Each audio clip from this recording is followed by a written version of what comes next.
दोस्तों अचानक से ऐसा क्या हुआ कि जिस पार्टी ने सामने वाली किसी पार्टी को लगातार 2 बार 10 सीट भी हासिल नहीं करने दी, आज वो पार्टी खुद 30 सीट तक नहीं ले पाई। जी हाँ, हम बात कर रहे हैं हाल ही में जो नतीजे आए हैं विधानसभा इलेक्शन दिल्ली के, जिसमें यह साबित होगा, रिजल्ट हमारे सामने है कि अब दिल्ली में सरकार बनेगी बीजेपी की। जी हाँ, अब सेंट्रल गवर्नमेंट में भी बीजेपी की सरकार और दिल्ली में भी बीजेपी की सरकार।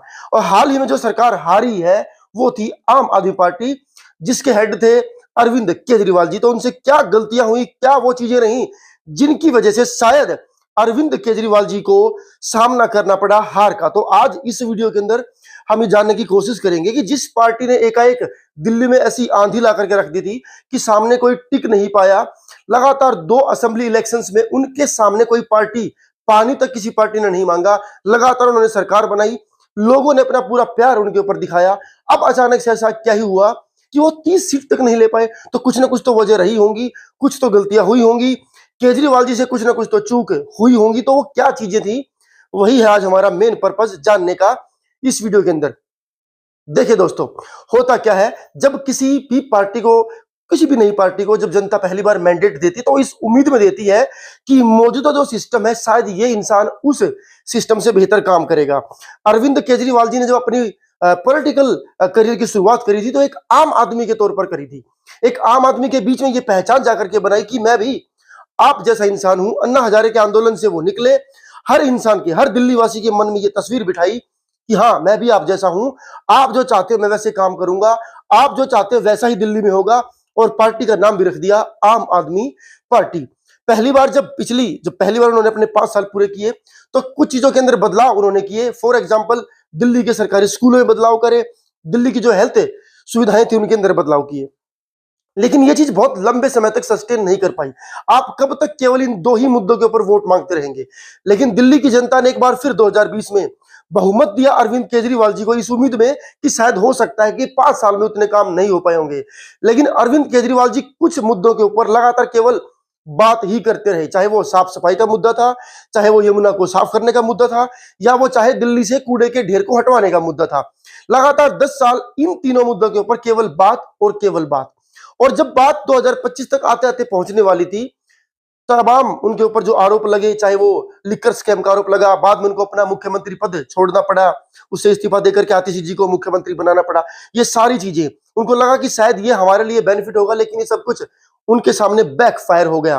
दोस्तों देखिए, अब हाल में पिछले लगभग 2 सालों से जो भाषा अरविंद केजरीवाल जी इस्तेमाल करते थे अपने भाषणों में, अपनी किसी बात में, अपने किसी भी जो भी उन्होंने कुछ बोला, वो लगभग एक पॉलिटिकल भाषा का वो इस्तेमाल कर रहे थे।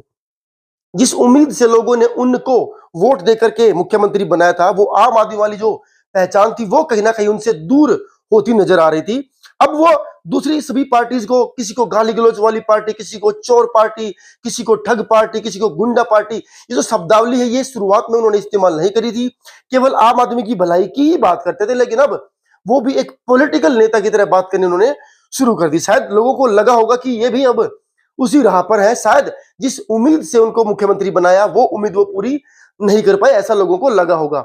दूसरा क्या है दोस्तों, जब किसी भी पार्टी के दूसरी साइड में जो दूसरी पार्टियां इलेक्शन में होती हैं, जब उनमें से जनता को चूज करना होता है तो जनता उसी पार्टी को चूज करती है शायद जो उनके किसी काम में आ सके।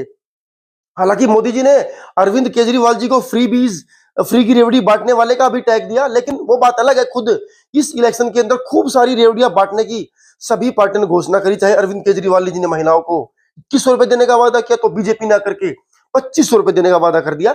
लेकिन वो सब बातें भी एक तरफ, आइडियोलॉजी जो किसी इंसान की होती है, जो विचारधारा, जिस विचारधारा से हम राजनीति में कूदे, अगर आप उससे ही दूर हट जाएंगे तो फिर जनता आपको माफ नहीं करेगी। अब केजरीवाल जी को शायद यही उम्मीद है कि अगली बार शायद वो उसी अरविंद केजरीवाल के रूप में आए जिसमें वो पहले आए थे, तो शायद अगली बार जनता उनको कुछ अलग मैंडेट दे सके। हाल ही के वर्षों में अरविंद केजरीवाल जी ने वही धार्मिक कार्ड खेलने शुरू किए, हनुमान जी की पूजा पाठ करनी शुरू करी, लोगों को दिखाया, ये बोला कि हम सभी अपनी असेंबलीज के अंदर जो भी महीने का पहला मंगलवार होगा उसमें सुंदरकांड का पाठ करवाएंगे। ये तमाम चीजें जो दूसरी पार्टीज करती आई हैं, वही खेल अरविंद केजरीवाल जी ने भी खेलना शुरू किया और उसका भुगतान भी उनको करना पड़ा। अब जो रिजल्ट आए हैं उसमें आप नतीजा साफ साफ देख सकते हैं। अगर आपको लगता है कि अरविंद केजरीवाल जी इससे बेहतर कर सकते हैं तो कमेंट करके बताएं। अगर आपको लगता है कि उनसे कुछ और गलतियां भी हुई हैं तो भी कमेंट करके बताएं। अगर आपको लगता है कि उनका एरोगेंस नेचर किसी दूसरी पार्टी के साथ जहां जहां उनकी सरकारें हैं वहां गठबंधन ना करने की जो उनकी तकनीक है वो भी उनके ऊपर बैकफायर कर गई, तो ये भी बात आप कमेंट करके बता सकते हैं। वीडियो अगर पसंद आई दोस्तों तो लाइक करें, शेयर करें और अपने तमाम फ्रेंड्स के साथ इस वीडियो को आप शेयर भी कर सकते हैं। जरूर शेयर करें और अगर आपको हमारा कंटेंट अच्छा लगता है तो हमारे चैनल को आप सब्सक्राइब भी कर सकते हैं। Thank you.